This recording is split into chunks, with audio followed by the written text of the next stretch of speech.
Ok, hola, muy buenos días, espero que se encuentren bien. Mi nombre es Jonathan Macedo, soy el director de planeación y proyectos estratégicos del COMS en la región sur y para mí es un grato darles la bienvenida a este webinar.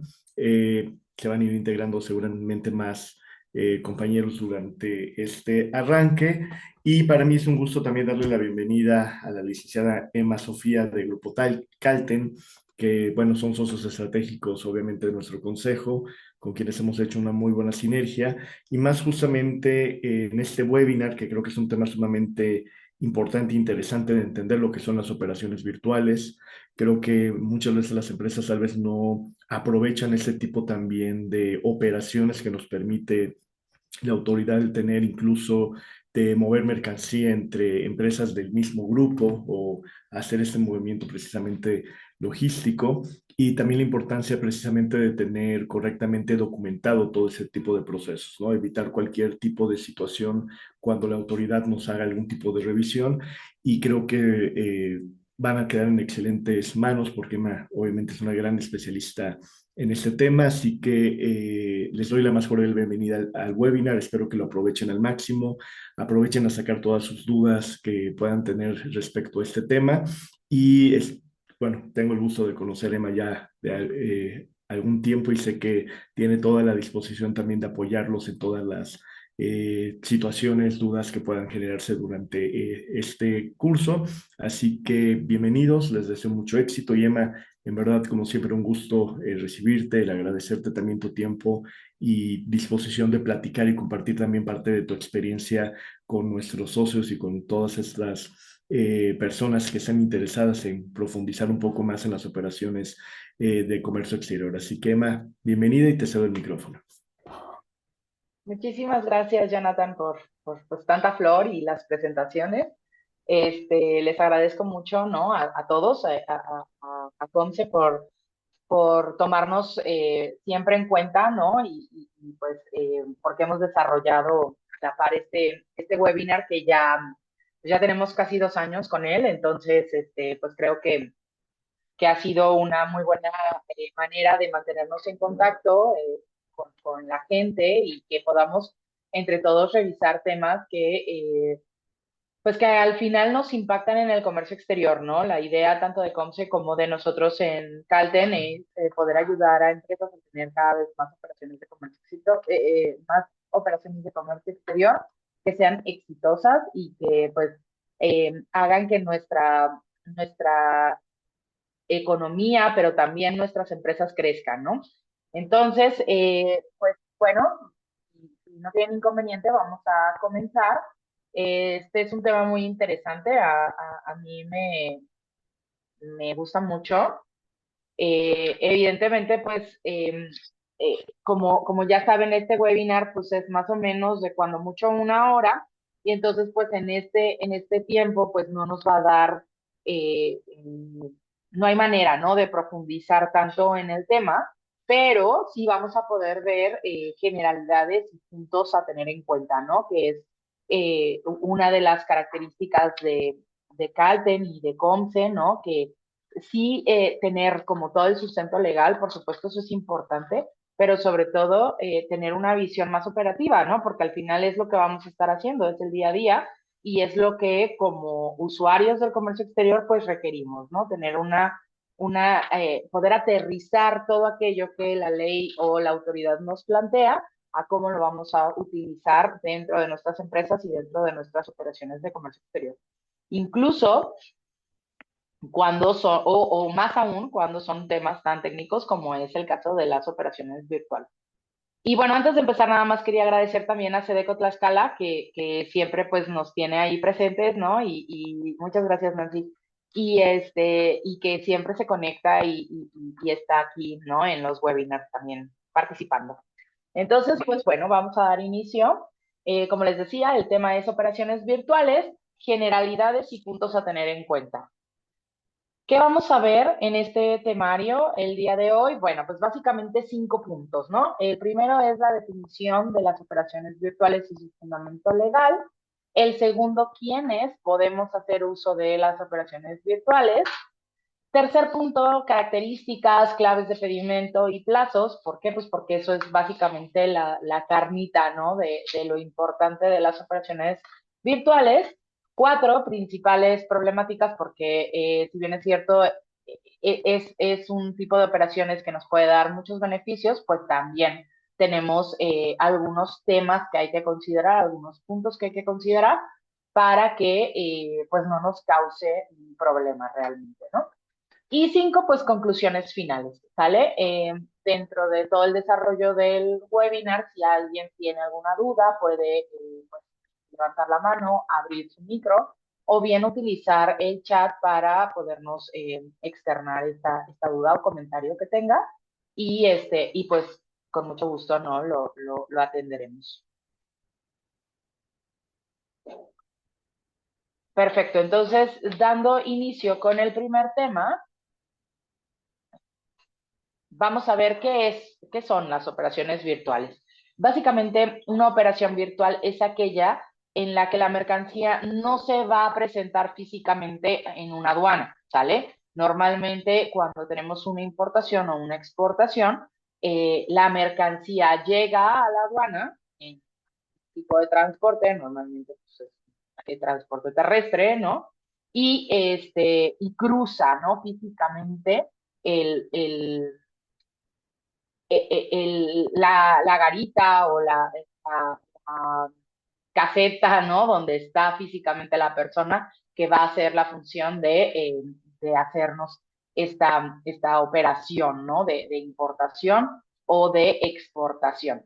Y pues no sé, ya nuestro pedimento y listo, ya quedó, digamos que es la última fase de todo el proceso aduanal que se lleva a cabo cuando hacemos una operación de comercio exterior, ¿no? Dejando a un lado, por supuesto, si toca revisión o no, ¿no? Pero digamos, en términos generales, ese momento de cruzar la aduana se hace físicamente y pues hay un sello en un pedimento que se presenta ante la autoridad que nos va a hacer este proceso, ¿no? De internación al país.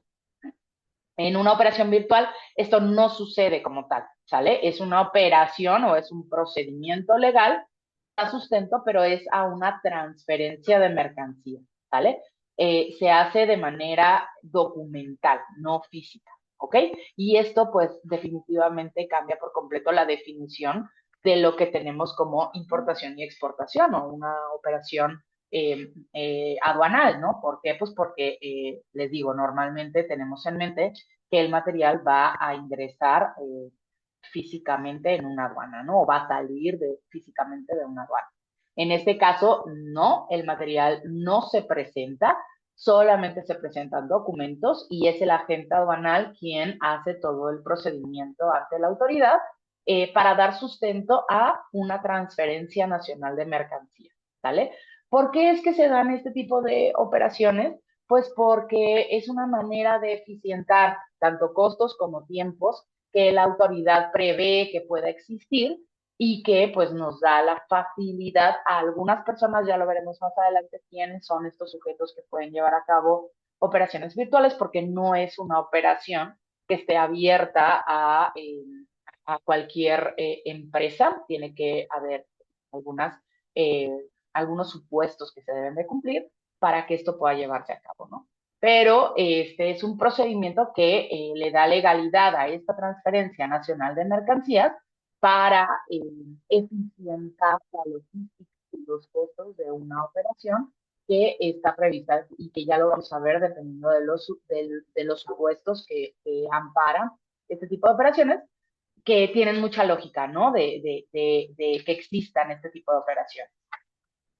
También es importante tener en cuenta que es una operación que proviene de una importación temporal, ¿vale? Está ligada a una importación temporal de mercancía, ¿ok? Evidentemente, como está ligada a una importación temporal, pues evidentemente va a tener que estar sujeta a un cargo y descargo de inventarios de anexo 24 y en caso de contar con alguna certificación, entonces también afectará al anexo 30, ¿vale? ¿Cuál es su fundamento legal? Bueno, pues principalmente, digo, principalmente porque aquí es donde se desglosa todo el procedimiento ¿vale? Que hay que llevar a cabo, es la regla 4.3.21, ¿sale? Que nos habla del procedimiento para la transferencia de mercancías importadas temporalmente, ¿sale? Y esta regla, en términos generales, toma en cuenta bueno, los siguientes supuestos, ¿no? El siguiente supuesto, que es que una empresa IMEX haga la transferencia de esta mercancía a otra empresa IMEX, a una empresa de la industria automotriz que va a transferir a depósito fiscal o a un recinto fiscalizado estratégico, ¿sale? Ese es el primer supuesto que ampara la regla y en términos generales es donde eh, pues se posiciona, digamos, la gran mayoría de las operaciones virtuales que encontramos en comercio exterior, ¿no? ¿Cuál es el procedimiento que vamos a llevar a cabo? ¿No? Lo vamos a encontrar en esta regla, pero aquí les dejo algunos puntos claves que debemos de tener en cuenta, porque pues, es una regla que abarca, o sea, algo que es muy larga, ¿no? Porque es la que nos va a definir, les digo, todo el procedimiento como tal. ¿Qué tenemos que tener en cuenta? Bueno, que la autoridad nos permite o nos da como beneficio que estas operaciones virtuales podamos hacerlas a través de consolidados semanales y o mensuales, ¿sale? ¿Qué implica esto? Bueno, pues que todas aquellas transferencias que hagamos dentro de un periodo, que puede ser semanal o que puede ser mensual, las vamos a incluir dentro de un solo perímetro. ¿Sale? Por eso es un pedimento consolidado, porque ampara varias operaciones o varias transferencias, ¿sale? Que vamos a resumir en una sola operación de comercio exterior, ¿no? ¿Cómo se van a dar estas operaciones o estos consolidados? Bueno, pues si es semanal, tendrá que hacerse el pago de este pedimento que abrimos, por ejemplo, en la semana, no sé, 20, abrimos pedimento para todo lo que se va a cruzar en esta semana y entonces el cierre de esta operación y el pago del pedimento tendrá que hacerse la semana siguiente, ¿no? La semana inmediata siguiente a que se llevó a cabo la operación, ¿ok? Entonces, si es semanal, será con pago cada semana, pero si es mensual, tenemos dos supuestos, ¿no? El primero es que lo podamos hacer, o sea, el pago de este pedimento o el cierre de esta operación se puede hacer los primeros 10 días hábiles del mes inmediato siguiente, o bien si la empresa que interviene en la operación es una empresa con una certificación OEA o de operador eh, que está certificado, pues, como OEA, es dentro de los primeros 20 días hábiles del mes inmediato siguiente, ¿sale? Como OEA tenemos este otro beneficio que nos permite 10 días hábiles adicionales, ¿sale? Eh,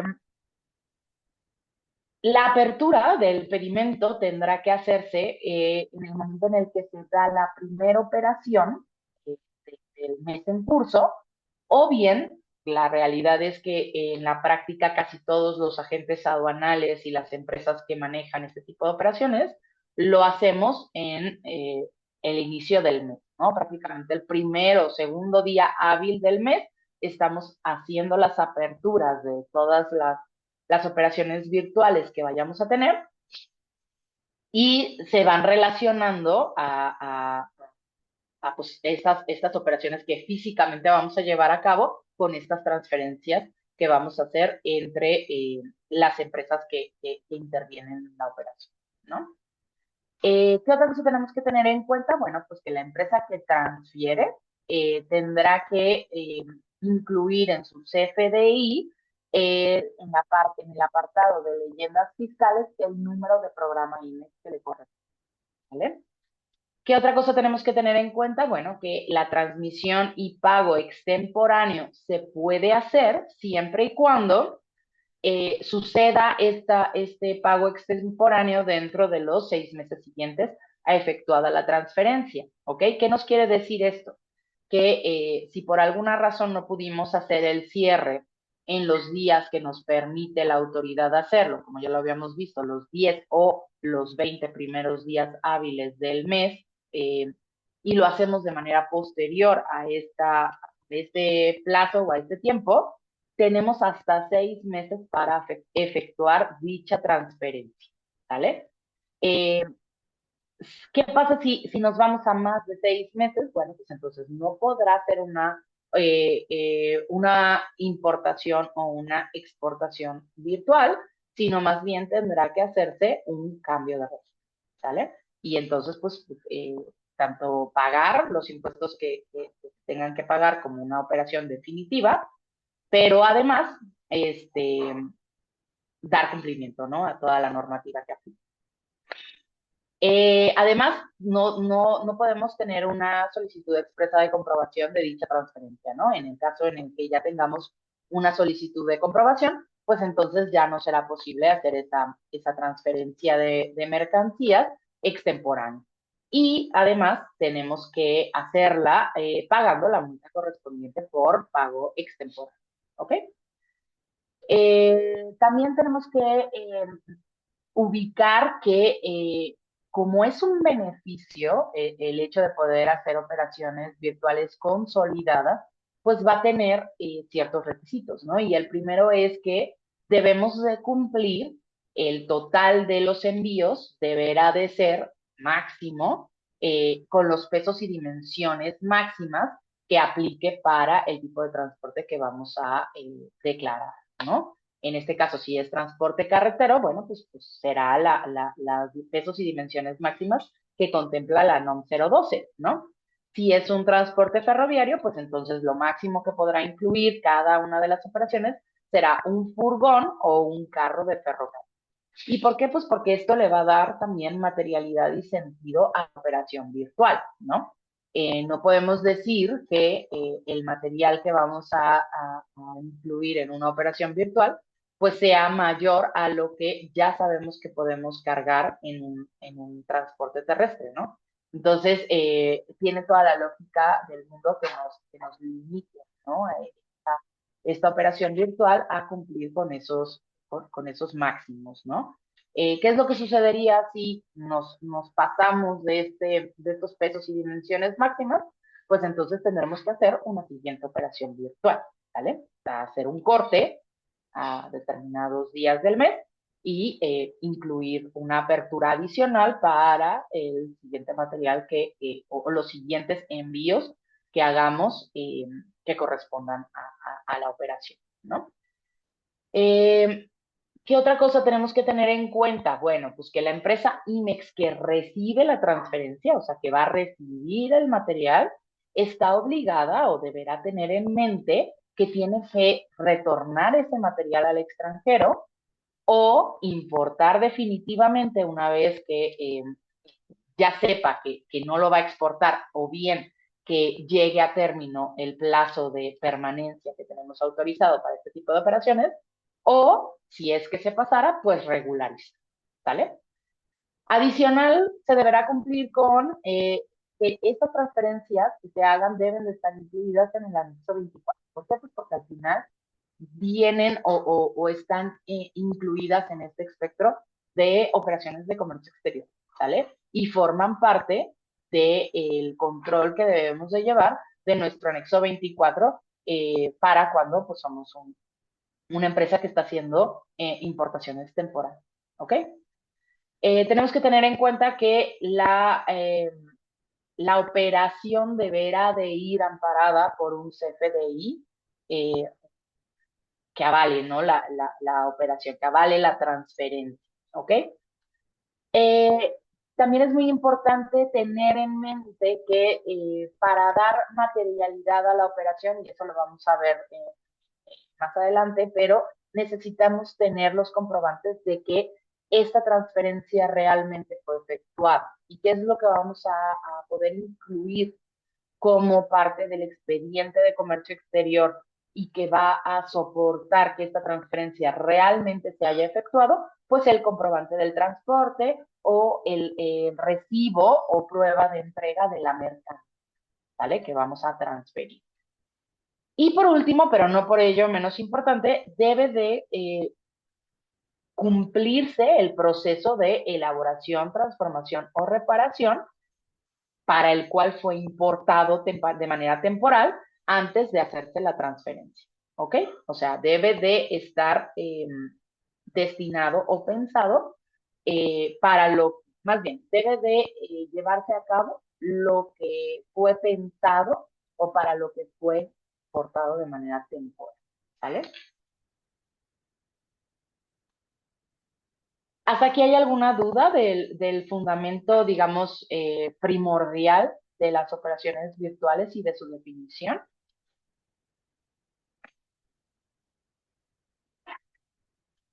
Ok, entonces continuamos. La siguiente regla que tenemos que tener en cuenta, bueno, son dos, es la que nos va o las que nos van a marcar cuándo es que esta enajenación de mercancías o transferencia de mercancías se consideran realmente una exportación. ¿Ok? Entonces, esta primera regla, que es la 5.2.4, incluye dos supuestos. ¿Vale? El primer supuesto es una enajenación entre residentes en el extranjero de mercancías importadas temporalmente por una empresa IMEX con entrega a otra empresa IMEX.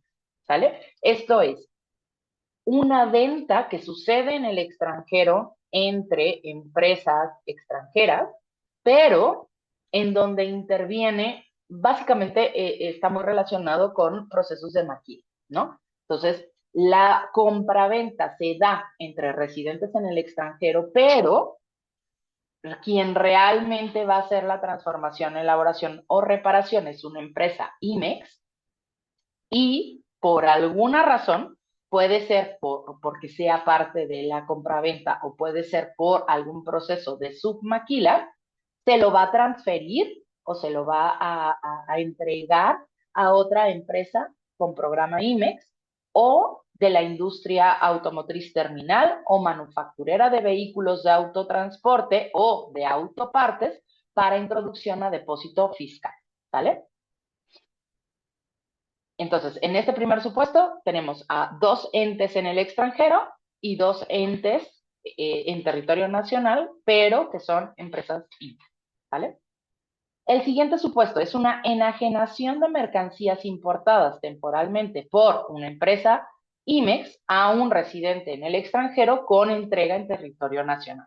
Aquí el supuesto es, yo empresa IMEX le vendo a una empresa que reside en el extranjero, pero la entrega del material se hará en el territorio nacional a una empresa con programa IMEX.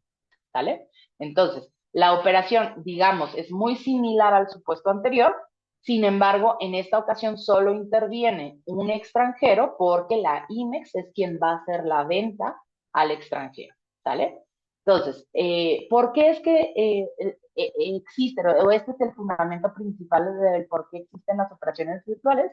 Porque sería muy costoso para las empresas y para la industria en general que yo que voy a producir te lo mando al extranjero a mi cliente, que es quien me está comprando, y ese cliente lo manda a otra maquila dentro de México, que también es IMEX, para hacer otro subproceso, ¿sale? Entonces, para evitar toda esta logística, ¿no? Que no tiene ningún sentido en tiempos y en costos, yo, empresa IMEX, uno, le transfiero mejor a la empresa IMEX 2 y dejamos todo esto cuadrado en papel únicamente, ¿sale?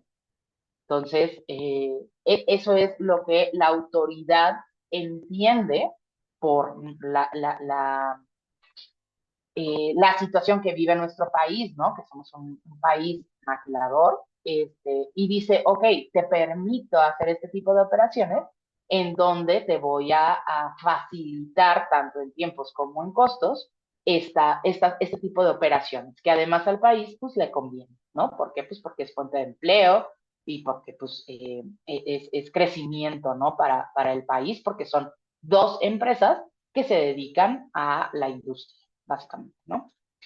Entonces, hasta aquí, ¿hay alguna duda de estos dos supuestos en donde se pueden dar operaciones virtuales?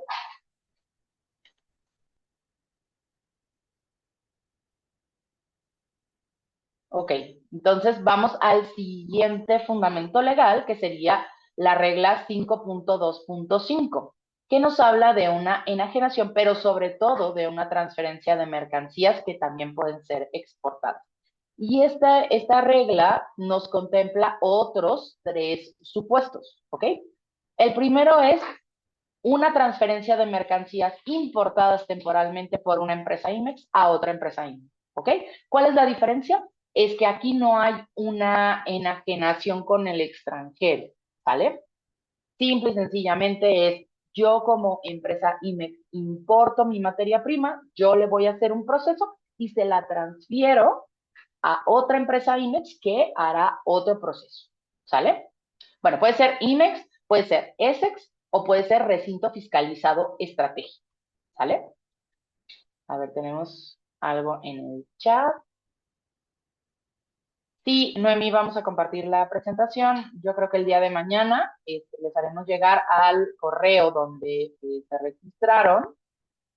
Este, les haremos llegar la presentación. Y luego R. Aguilar nos comenta, nosotros usamos los dos supuestos en una sola operación. Contexto, nosotros vendemos a nuestra filial en USA y usamos la 524, inciso 2, y ellos revenden a su cliente en el extranjero, por lo cual usan la regla 5241. ¿Es correcto? Pues en realidad, si la compraventa se utiliza con dos entes en el extranjero, pues caen en uno de los dos supuestos, ¿no? O sea, uno es cuando solamente interviene un extranjero, que sería la 2, y en este caso, que intervienen dos extranjeros, pues podrían apegarse al segundo supuesto, al primer supuesto, perdón, que intervienen dos entes extranjeros, ¿vale? Ok, entonces seguimos. La regla 5.2.5 nos habla del primer supuesto, que como les decía, no intervienen personas en el extranjero, solamente empresas IMEX, y que por tanto, entre estas dos debería de haber un pago de IVA, ¿sale? Pero que como se va a dar una exportación al final, o sea, está pensado para que haya una exportación final, pues entonces la autoridad nos dice, ok, no te pego en flujo y entonces solamente hacemos la transferencia de la mercancía y la cerramos a través de una exportación. ¿Y por qué a través de una exportación? Porque la exportación en la ley del IVA está grabada al 0%. ¿Sale? Entonces, esa es la razón por la cual existe este supuesto, ¿no? Para no cobrar tal cual el IVA de estas operaciones que van a resultar en una exportación.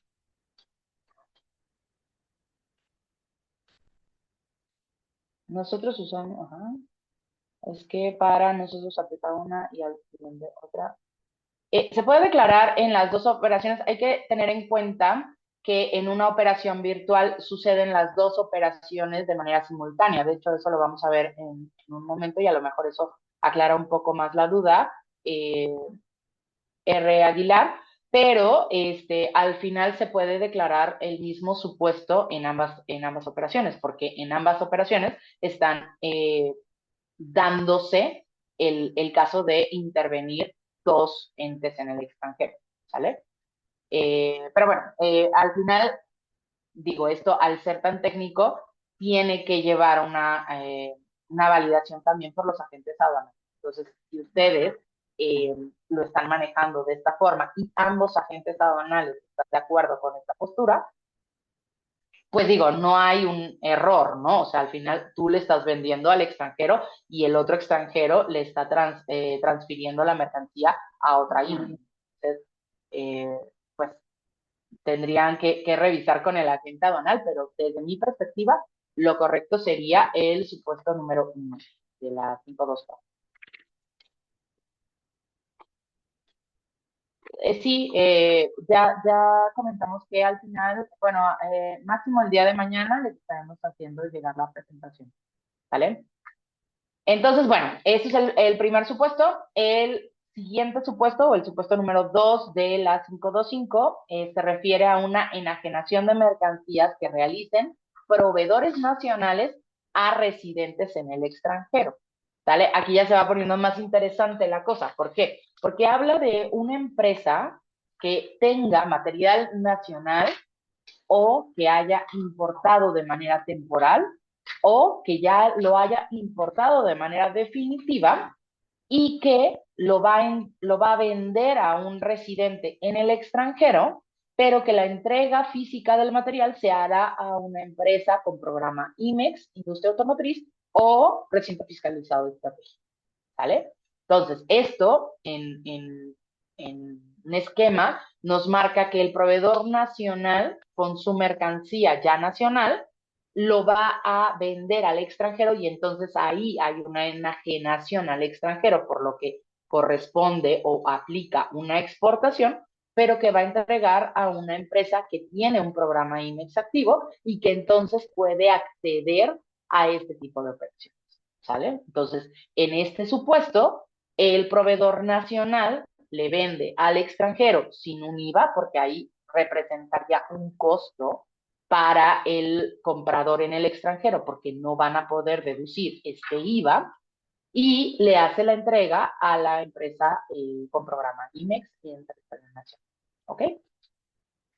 El tercer supuesto es la enajenación de mercancías extranjeras que realicen empresas autorizadas de recinto fiscalizado estratégico a empresas IMEX, industria automotriz, o recinto fiscalizado estratégico.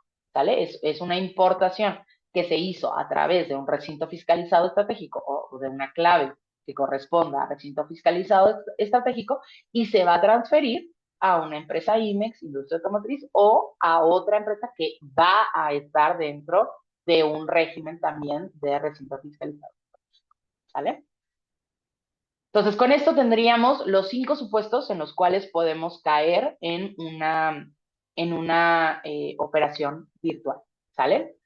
En caso de no cumplir con lo establecido en la regla 4.3.21, se entenderá que las mercancías no fueron retornadas, ¿ok? Y será obligación de la empresa que efectuó la transferencia, esto es quien envió el material, a cumplir con las obligaciones que le corresponden, ¿sale? Normalmente ¿esto en qué se traduce? Pues que en lugar de un retorno y que esto implique un descargo de nuestro anexo 24 y anexo 30 para empresas certificadas, pues lo que va a ocurrir es que vamos a tener que hacer una regularización o un cambio de registro, ¿sale? Dependiendo del plazo en el que nos encontremos. Por último, se podrá tener discrepancia entre el valor declarado siempre y cuando el de importación sea mayor al de exportación o al de retorno. ¿Sale? ¿Por qué? Pues porque la empresa va a importar algo que, en teoría, quien vendió, pues o lo podría vender a un precio menor y alguien que lo va a internar, pues le ganará algo, ¿no? Entonces, este tipo de operaciones, por ejemplo, yo supongo es el caso, o pudiera ser el caso de R. Aguilar, porque intervienen dos extranjeros. Entonces, yo le vendo a mi cliente en el extranjero y esa exportación tendrá un costo distinto o podría tener un costo distinto al que va a importar el material cuando haga la operación virtual. ¿Vale? Entonces, en este caso, podrá tener una discrepancia. ¿Vale?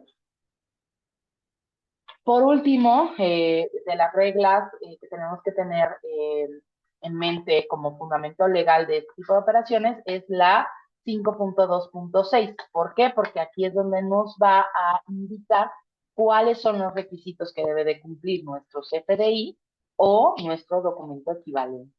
¿Sale? ¿Y qué es lo primero que nos pide? Bueno, ya lo habíamos visto anteriormente, pues anotar en las leyendas fiscales del CFDI o en el documento equivalente los números de programa IMEX de las empresas que están interviniendo en dicha operación. ¿sale? Siguiente punto, hay que hacer referencia al fundamento legal aplicable. ¿Por qué? Pues porque como vimos, tenemos dos diferentes reglas en donde hacemos uso de algún supuesto, ¿no? O sea, estas dos reglas incluyen 5 supuestos en los cuales podemos caer, ¿vale? Entonces tenemos que poder identificar y hacerle eh, de conocimiento a la autoridad cuál es nuestro supuesto, ¿vale? ¿Cuál es nuestra regla que nos aplica y el supuesto que igual, en el que estamos cayendo o en el que nuestra operación recae, ¿vale? Y el documento equivalente, en caso de utilizar un documento equivalente, deberá cumplir con los requisitos indicados en la regla 318, ¿vale? Que es la de eh, información complementaria a la factura, ¿sale? Entonces, aquí en operaciones virtuales, ¿cuál es la recomendación? Bueno, siempre tendrá que ir amparada a un CFDI. Eso no hay vuelta de hoja, ¿vale? La manera en la cual lo utilizamos, pues dependerá mucho de la operación y del contexto general, ¿no?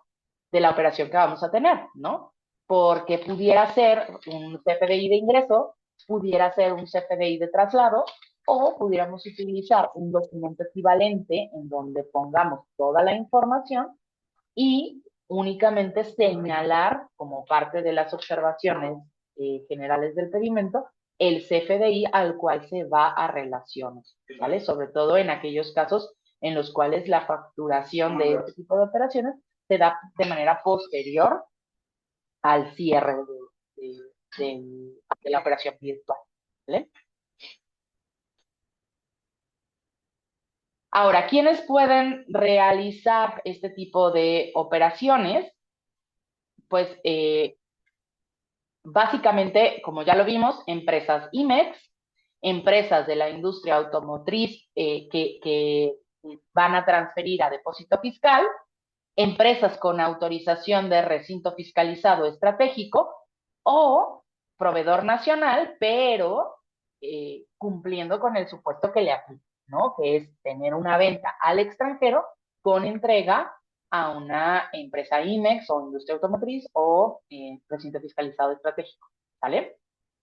Ese es el único caso, ¿sale? Porque muchas veces nos preguntan, oye, ¿y si yo no soy IMEX, puedo hacer operaciones virtuales? En estricto sentido, no, ¿sale? Tendrías que tener, o la operación tendría que ir relacionada con una empresa IMEX que te avale así como proveedor nacional y puedas entonces hacer la operación, ¿sale? Pero este es el único caso en el cual un proveedor nacional con mercancía nacional o nacionalizada podría tener operaciones virtuales, ¿ok? Ahora, ¿qué características claves de pedimento y plazos tenemos que considerar? Bueno, en primer lugar, las características, ¿no? Es una operación meramente documental, no física, ya lo habíamos hablado, ¿vale? Podemos hacer consolidados semanales o mensuales, ¿ok? Es un beneficio, no es una obligación. Nosotros podríamos tener una operación virtual por cada transferencia que hagamos, ¿sale? Sin embargo, pues parte del beneficio de las operaciones virtuales es justamente el ahorro que implica tener solamente una operación de comercio exterior, ¿vale? Entonces, de esta forma podríamos tener, por ejemplo, no sé, entregas diarias, o sea, 20 embarques por considerar 20 días hábiles, ¿no? Del mes, poder tener 20 operaciones mensuales, pero solamente, o bueno, 20 transferencias de mercancías, pero solamente una operación de comercio exterior, ¿sale? Entonces eso pues evidentemente nos implica ahorros en tiempos, pero sobre todo en costos, porque el costo de la operación y de la agente aduanal pues se va a uno al mes por cliente, ¿sale? O por proveedor, ¿ok? No, eso sí no podemos hacer. No podemos incluir en una sola operación virtual la operación que tenemos con todos nuestros proveedores o con todos nuestros clientes, ¿sale? Ahora, ¿qué otra característica tiene esta tipo de operaciones? Pues que debemos de tener una certeza de cumplimiento, ¿sale? Las operaciones virtuales están ligadas a que ambas empresas que intervienen en la operación, o sea, las que vamos a transferir y las que van a recibir esta transferencia, debemos de contar con una opinión positiva de cumplimiento mensual, ¿sale? Adicional a esto, es muy recomendable, de hecho está como parte de lo que señala la regla 4321, el pedirle a la contraparte el documento de autorización del IMEX, ¿sale? ¿Por qué? Porque ahí vamos a ver la modalidad que tienen y el tipo de IMEX que tiene la empresa, ¿sale? Entonces, adicional a la práctica, la buena práctica que ya se tiene de pedir opiniones positivas de cumplimiento de manera mensual a aquellas empresas con las cuales realizamos operaciones de comercio exterior. Bueno, adicional a eso, es parte de nuestros derechos como usuario de operación virtual, pedirle a la contraparte la autorización de su programa. ¿Sale? También es una operación de importación y exportación simultánea, ya lo habíamos más o menos comentado, ¿no? Esto es un pro y es un contra, ¿no? ¿Por qué? Porque estamos ligados, hay una codependencia de ambas operaciones para poder cerrar la operación. Entonces, siempre va a estar ligada a que haya un pedimento de importación virtual y un pedimento de exportación virtual, ¿sale? Ambos son los que forman el expediente de la operación virtual, ¿sale? Uno depende del otro. Y en ambos está declarado el pedimento de la contraparte. Entonces es muy importante que al momento del cierre de la operación pidamos a nuestra contraparte, bueno, normalmente está copiado todo, ¿no? Todo mundo. El cliente, o bueno, la persona que recibe la transferencia, quien efectúa la transferencia y los dos agentes aduanales que intervienen en la operación, ¿vale? Entonces, cuando se cierra la operación, eh, como todos están involucrados, bueno, pues se comparten ambos pedimentos, porque ambos pedimentos son parte del expediente, ¿ok? Debe de haber un control, una coordinación y muchos acuerdos entre las partes involucradas, ¿no? Por esta misma situación, porque es una operación que depende una de la otra. Entonces, van a tener que ser prácticamente operaciones de espejo.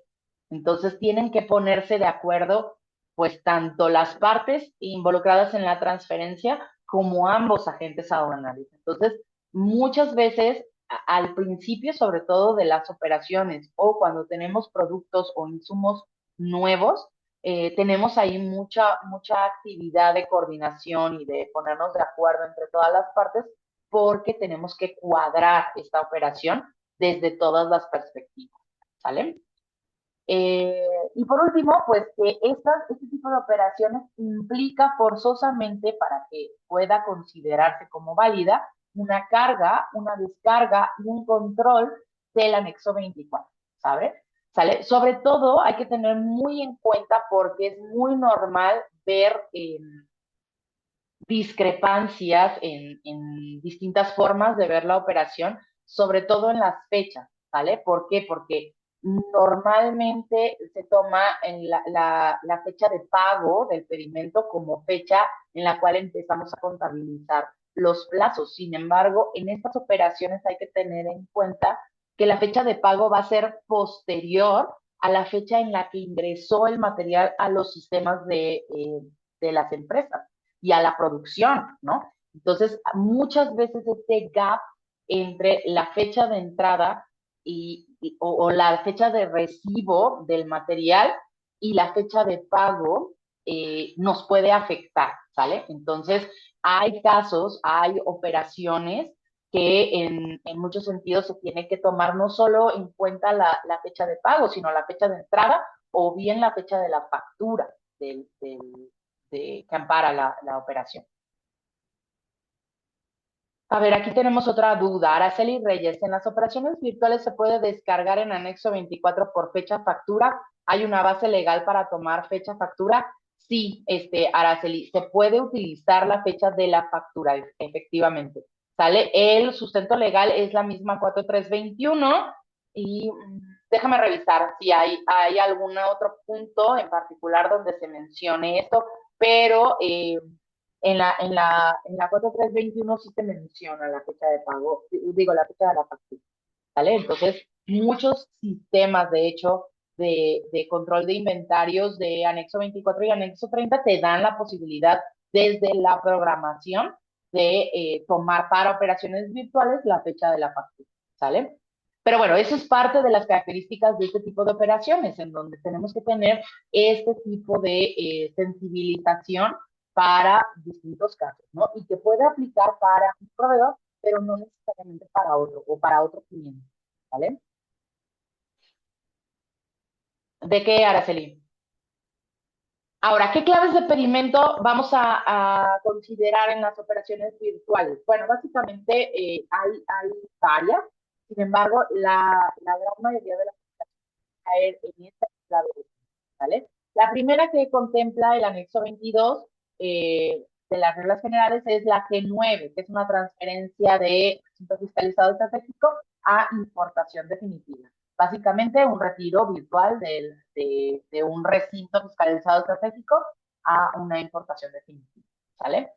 El segundo supuesto, que es, como les decía, el más común, transferencia de mercancías, que puede derivar en estos cuatro tipos de operaciones, ¿no? Una importación virtual, tal cual, una introducción virtual a depósito fiscal o RFE, un retorno virtual, que sería una exportación o un descargo, y una exportación virtual de un proveedor nacional, ¿sale?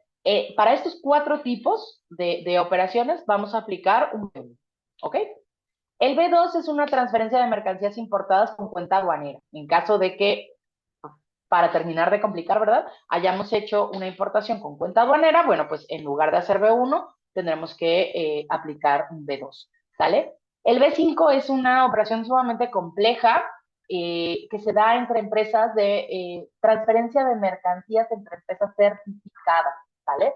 Y esto básicamente habla o se refiere a la retención de IVA y al formato que hay que llenar ahora E15 de responsabilidad solidaria. ¿Por qué? Porque hay que hacer una retención del IVA que no vamos a cobrarle a la contraparte. ¿Sale? Entonces, esto es otro tema de estudio, ¿no? Pero es un tipo de operación virtual que se da entre empresas certificadas. ¿Sale? B5. B6, transferencias de mercancías sujetas a cupo. Vamos a tener aquí una importación definitiva y retorno virtual de empresa IMEX a empresa residente en territorio nacional. ¿Sale? B7 es transferencias del sector azucarero. B9 es transferencias por donación. Esto incluye una importación definitiva y un retorno virtual.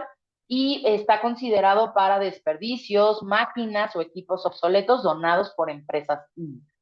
¿Sale? Y por último, una BD, que es un virtual diverso, está contemplado para una exportación virtual de una importación que proviene de una importación temporal con cuenta aduanera, pero que la empresa que va a recibir esta transferencia no tenía un programa IMEX y ahorita ya lo tiene. Entonces se hace esta operación virtual diversa, ¿vale? Plazos de permanencia que tenemos que tener en mente en este tipo de operaciones, bueno, pues las empresas que son IMEX nada más, o sea, tanto que recibe como, bueno, más bien, quien recibe, ¿no? Empresa IMEX solamente 6 meses, ¿sale? Si es una transferencia que proviene de un proveedor nacional, pues entonces tenemos 18 meses, ¿sale? Y si somos una empresa OEA, entonces tenemos 36 meses, ¿sale? Principales problemáticas. Bueno, ¿qué tenemos que considerar justo para evitar que sea un problema? Bueno, son operaciones que se tienen que registrar y controlar bajo anexo 24 y con todos los pormenores que esto aplica, ¿no? Porque ya vimos ahorita cuántos supuestos de operaciones podemos tener y cuántos plazos de permanencia podemos tener, ¿no? Y no porque caigamos en esta operación, en este supuesto, con este plazo de permanencia, quiere decir que todas mis operaciones virtuales van a caer de la misma forma, ¿sale? Entonces, es ahí donde hay que tener mucho cuidado en cómo registramos y controlamos nuestro anexo 24 con este tipo de operación. ¿Ok? Este, Plazos de permanencia, ¿por qué? Pues justo por lo que estábamos viendo, ¿no? La fecha factura, fecha de entrada, fecha de pago y distintos plazos dependiendo de la operación y las partes involucradas. Es una operación que, si bien es cierto, nos permite tener un beneficio de costos y de tiempos, también es cierto que nos señala o nos obliga a tener extremo cuidado con o una carga administrativa mayor para tener un mejor control de este tipo de operaciones, ¿vale? ¿Qué otra cosa hay que tener muy en mente? El CFDI o documento equivalente con todos los requisitos, ¿vale? ¿Por qué? Porque es una de las partes fundamentales para que se considere una exportación, ¿vale? Está ligado al cumplimiento de este CFDI o documento equivalente con todos sus requisitos. Entonces hay que tener mucho cuidado en cómo desarrollamos estos CFDIs o estos documentos equivalentes. De hecho, por eso muchas empresas optan por el documento equivalente adicional al CFDI. ¿Por qué? Porque básicamente es mucho más fácil poder declarar todos los datos que nos pide la autoridad en este documento equivalente. ¿Sale? Hay que tener también mucho cuidado con los fundamentos que estamos declarando, porque eso es lo que le da solvencia a la operación. ¿Sale? Siguiente punto, expediente y materialidad de la operación. ¿Por qué? Porque el expediente de las operaciones virtuales, pues si tenemos suerte será así, ¿no? Pero muchas veces estamos hablando de que podemos tener N cantidad de transferencias de mercancías y cada transferencia de mercancía puede tener N cantidad de números de parte. Entonces, muchas veces los expedientes de operaciones virtuales son muy extensos, ¿vale? Entonces, hay que tener mucho cuidado de tener los expedientes completos. Y otro punto sumamente importante porque es muy fiscalizable, la materialidad de la operación, ¿vale? Muchas veces descuidamos el hecho de darle una comprobación física a lo que no es físico, ¿sale? Entonces tenemos que tener un sustento bien fundamentado de que el material que estamos indicando que se está transfiriendo realmente salió de nuestra bodega y se entregó a la empresa que está recibiendo la transferencia, ¿vale? Y con eso le vamos a dar materialidad a la operación. Una operación que está solo en documentos, la vamos a hacer material, ¿no? La vamos a hacer más física, más comprobable, y entonces con esto nos vamos a evitar muchos problemas que podemos tener con la autoridad, ¿vale? Tenemos muchos casos de clientes que no guardaban, por ejemplo, el recibo de entrega de sus transferencias y le rechazaron en alguna facultad de comprobación todas sus operaciones virtuales. Y esto pues nos pega no solo en, por ejemplo, temas de devolución de IVAs, ¿no? Sino además en el programa, que es uno de los puntos, bueno, y me estoy adelantando un poquito, pero es uno de los puntos medulares en el plan de fiscalización del 2025. ¿Por qué? Porque el gobierno nos señala que hay muchos malos usos, ¿no? En los programas de fomento, como lo es IMEX, por ejemplo, pero además en las importaciones temporales. Entonces, están haciendo muchísimo énfasis en la fiscalización de este tipo de empresas. Y entonces las operaciones virtuales pues están inmersas en este tipo de empresas. ¿Sale? Entonces hay que tener extremo cuidado en que nuestro expediente y materialidad de la operación estén bien fundamentados. ¿Ok? Y por último, el tema de la dependencia con la contraparte. ¿Por qué? Pues porque como es una operación que se realiza de manera simultánea, pues podemos caer en pago de multas por cierres extemporáneos que no sean necesariamente nuestra culpa. ¿Sale? ¿Por qué? Porque dependemos que la otra parte también cierre el pedimento. ¿Sale? Conclusiones finales. Bueno, pues en Kaizen y Comte nos enfocamos mucho en estos cuatro pilares, ¿no? Que nosotros vemos fundamentales para una sana operación de comercio exterior, incluyendo en este caso el de operaciones virtuales. El primer pilar es pues, estar asesorados, ¿no? Tener un equipo especializado que respalde la toma de decisiones de nuestras empresas, ¿no? Tener un desarrollo del Departamento de Comercio Exterior y de la coordinación de los embarques que esté bien fundamentado, ¿sale? ¿Por qué? Porque sabemos que los cambios en la ley se dan todo el tiempo en comercio exterior y entonces tenemos que fortalecer y asesorar a nuestros equipos que están llevando a cabo este tipo de operaciones. Capacitación, por lo mismo, ¿no? Tenemos que enfocarnos en poderles proporcionar cursos especializados de comercio exterior, este tipo de herramientas que nos permiten estar en contacto con ustedes, pero que además nos permiten hablar de temas tan sensibles y tan especializados como es este, ¿no? De operaciones virtuales. Y les recomendamos que a sus equipos de comercio exterior o de logística estén en una actualización constante, ¿no? Y una actualización que sea aplicable a la vida práctica, ¿no? A cómo no solo está plasmado en ley, sino cómo yo como usuario de esta ley lo voy a aplicar a nuestra operación. ¿Vale? Eso es fundamental. El siguiente pilar es el compliance y nosotros les podemos ayudar en todos estos pilares, pero sobre todo en estos dos últimos, el compliance y auditorías. ¿Por qué? Porque tenemos herramientas y servicios que fomentan el monitoreo del cumplimiento de obligaciones de las operaciones que tengamos, sobre todo cuando tenemos programas y certificaciones vigentes. ¿Vale? Y en la parte de auditorías, porque tenemos igual herramientas y servicios enfocados en los expedientes, en la generación, pero además en el análisis de los expedientes electrónicos, del data stage, de revisiones preventivas y de compliance de comercio exterior en general. ¿Sale? Y pues por nuestra parte eso sería todo. No sé si tienen alguna pregunta o duda que quieran comentar. Adelante.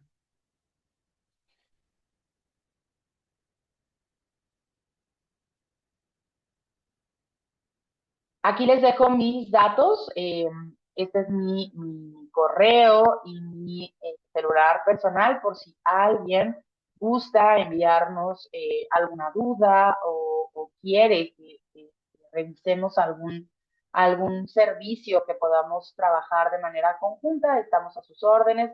Todo el equipo de tanto Comce como Calten estamos muy dispuestos a poderlos atender y estamos a su disposición. En los B5 hay que analizar específicamente la operación, pero en términos generales sí se tiene que hacer una retención. ¿Vale? ¿Alguna duda adicional?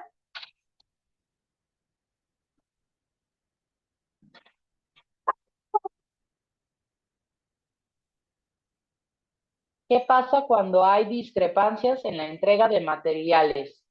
¿Se puede rectificar el B1? ¿Qué discrepancia tuvieron? Que no coincide lo que el que recibe el material reporta y lo que quien entrega el material reporta en cantidades. Pues tendrían que ver, ¿no? Qué tanto, bueno, qué tiempo está pasado. Tendríamos que ver la operación en general, pero normalmente se debe de llegar a un acuerdo. Muchas veces hay discrepancias cuando, por ejemplo, son los últimos días del mes y entonces yo que estoy transfiriendo mando material el último día del mes y la contraparte no lo recibe en el mismo mes. Entonces ahí un entendimiento de la autoridad y entonces esa operación, a lo mejor ese ítem que hay discrepancia, no lo tomamos en el cierre de este mes, pero lo tomamos en el mes siguiente porque es cuando recibió el material quien recibe la transferencia. ¿Vale? Si ya pasó más de un mes, esperen.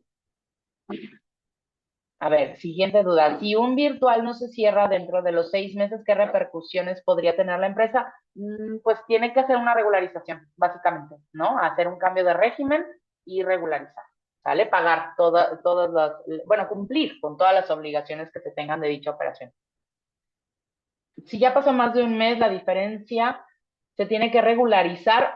No se puede pagar de manera extemporánea con el pago de multa correspondiente. De acuerdo a la 524 en el pedimento en el campo de proveedor, ¿quién es el que se debe reflejar? Nuestro corporativo en el extranjero, porque pues, el dueño de las mercancías, dependerá de la operación, cómo está planteada, pero sí, ¿no? Normalmente si hay una intervención de una casa matriz, por ejemplo, o de un corporativo, sí, se declara en el apartado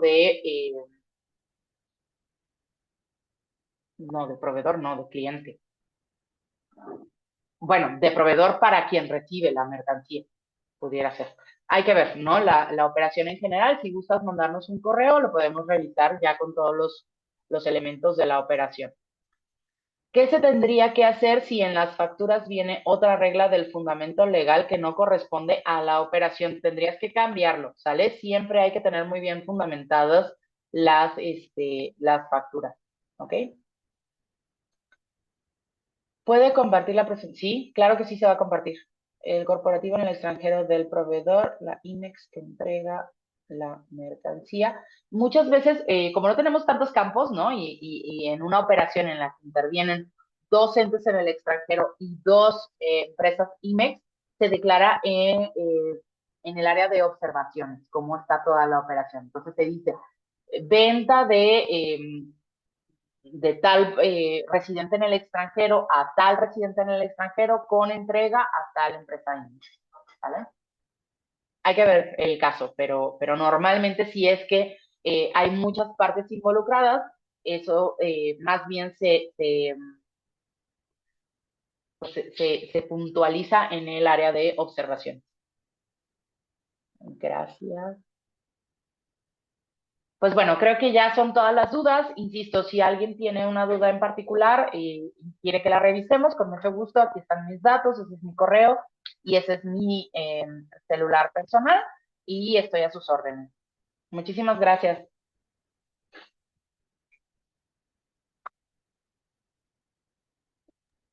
Perfecto, Emma. Pues muchísimas gracias por la participación y siempre por compartirnos esta información tan valiosa.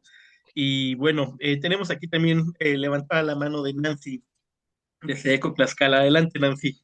Muchas gracias, Ángel. Únicamente para agradecerles este webinar, información valiosa como siempre. Emma, felicidades por el manejo de la información, excelente, siempre nos dejas un aprendizaje muy, muy grande.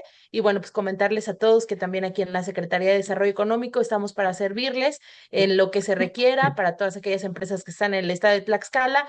Gracias, Ángel, gracias a todos y bueno, pues extender el agradecimiento y el saludo de mi secretario de Desarrollo Económico, el licenciado Javier Marroquín Calderón. Muchísimas gracias. Gracias a ustedes también. Perfecto, Nancy. Pues bueno, pues muchísimas gracias a todos los participantes. En breve les compartiremos también el enlace de la grabación del webinar y bueno, Emma nos hará favor de compartirles la presentación para que también igual puedan tenerla. Y cualquier duda que tengan, pues bueno, tienen los datos de contacto también igual de Emma o de la parte del equipo de Comce y con gusto estaremos para apoyarlos. Que tengan un excelente cierre de día y estamos en contacto. Gracias a ustedes, a todos. Hasta Muchas luego, gracias Emma. por conectarse y que estén muy bien. Hasta luego. Gracias, hasta luego.